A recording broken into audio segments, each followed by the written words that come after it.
English teacher, and today we are going to talk about participle clauses. Before we talk about participle clauses, we have to understand restrictive adjective clause and non-restrictive adjective clause, okay? We have to talk about these two first, then we'll talk about participle clauses. What is restrictive adjective clause? Restrictive adjective clause gives vital information about the noun and comes after the noun. It gives important information about the noun, and remember that restrictive adjective clause and non-restrictive adjective clause, they come after the noun. For example, the book which I read was about sports. Okay, if you say the book was about sports, which book? Which book was about sports? The book which I read. This is our adjective clause right here.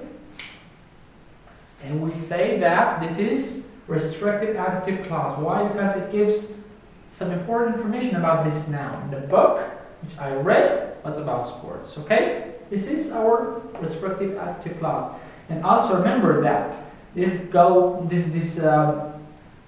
two clauses, restrictive adjective clause and non-restrictive adjective clause, they go by many names. They are also called essential adjective clause and non-essential adjective clause, or defining relative clause or non-defining relative clause, okay? So let's talk about the non-restrictive adjective clause. Okay, and non-restrictive adjective clause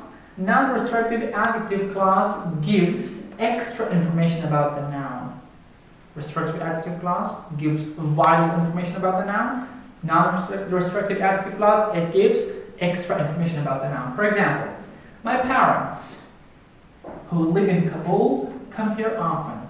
Alright, here we've got my parents, it's our noun here, right? My parents come here often. Okay, so this adjective clause here, who live in Kabul, this is extra information. Why? Because if you say my parents, you have already identified the noun, because you have the information about your parents. If you say my parents, so it's clear, right? There's no need to say who live in Kabul, right? So this is our non-restrictive adjective clause here, okay? Again, my parents, so our noun, come here often. My parents come here often. Without this clause, it's a complete sentence, right? It doesn't need to have any information. But if you say my parents who live in Kabul come here often, then we say that this clause here is our non-defining relative clause or non-restrictive adjective clause here, okay? Come to some notes. We've got some notes here. Okay, so note 1 here, in non-restrictive adjective clause, in this clause, we put comma before and after the adjective clause. Alright, in non-restrictive clause, we do what? We put one comma before the adjective clause and we put one comma after the adjective clause, okay? We'll also write one example later on. Note 2.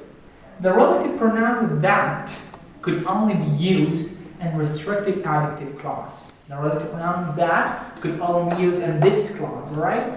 Restrictive adjective clause, and we cannot use that in non-defining relative clause. Let's have a look at a couple of examples. So the first example is for note 1. The food which we ate was awful. Alright. The food was awful. It's a complete sentence. It doesn't need any extra information. But if you say the food which we ate was awful, then we do what?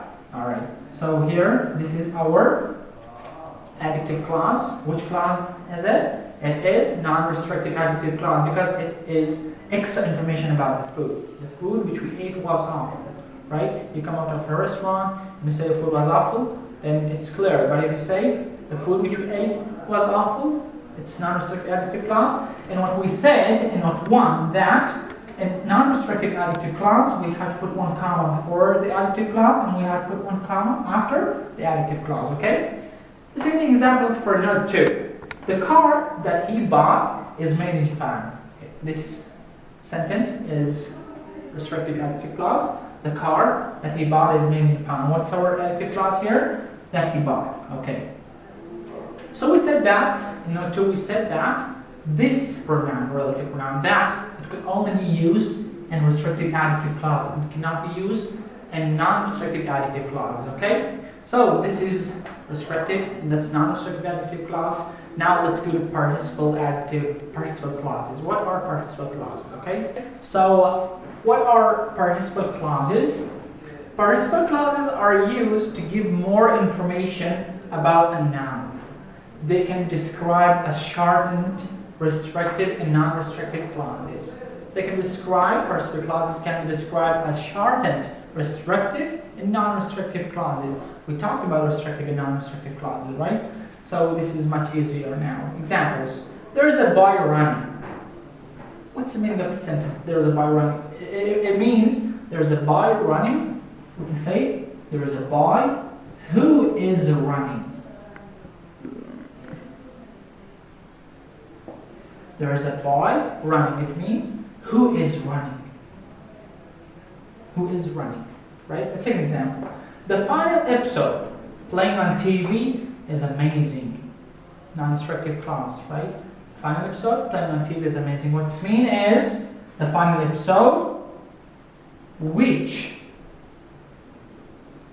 is playing. The final episode which is playing on TV is amazing. So participle clauses, they are called shortened, restrictive, non-restrictive clauses, and they are used to give more information about a noun. Okay, that's it for today. I hope you have understand. So goodbye. Have a nice time.